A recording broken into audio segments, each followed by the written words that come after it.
मित्र बदल सकते हैं, पर पड़ोसी नहीं।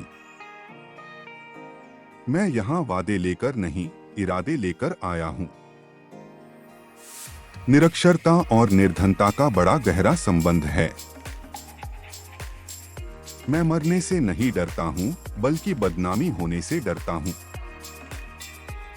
जब तक सामाजिक न्याय नहीं है, तब तक स्वतंत्रता अपूर्ण है। यदि भारत धर्मनिरपेक्ष नहीं है, तो भारत बिल्कुल भारत नहीं है। जलना होगा, गलना होगा और हमें कदम मिलाकर एक साथ चलना होगा। अगर किसी देश में हलचल नजर आए, तो समझिए कि वहां का राजा ईमानदार है।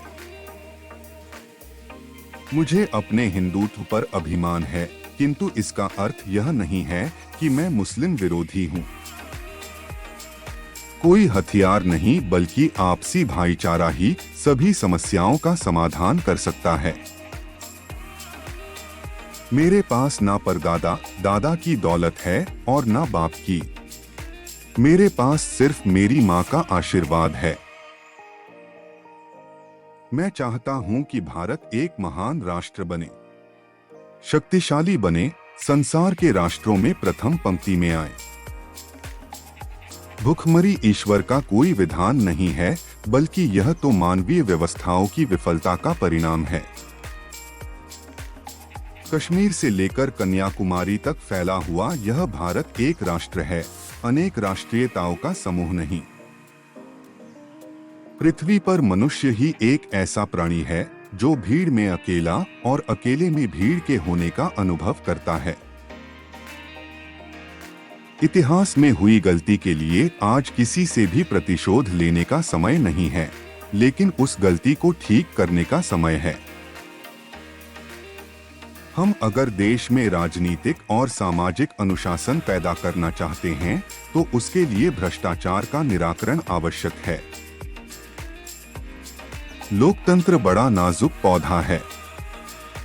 लोकतंत्र को धीरे धीरे विकसित करना होगा। केंद्र को सबको साथ लेकर चलने की भावना से आगे बढ़ना होगा।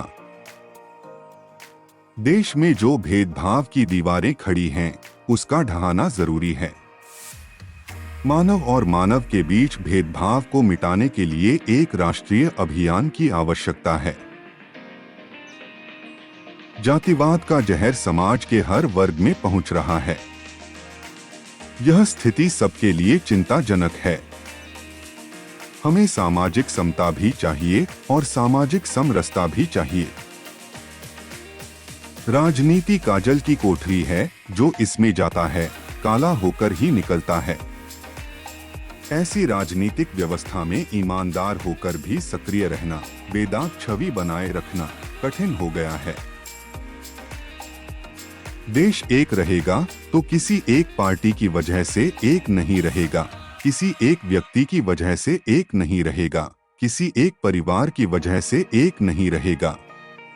देश एक रहेगा तो देश की जनता की देशभक्ति की वजह से रहेगा।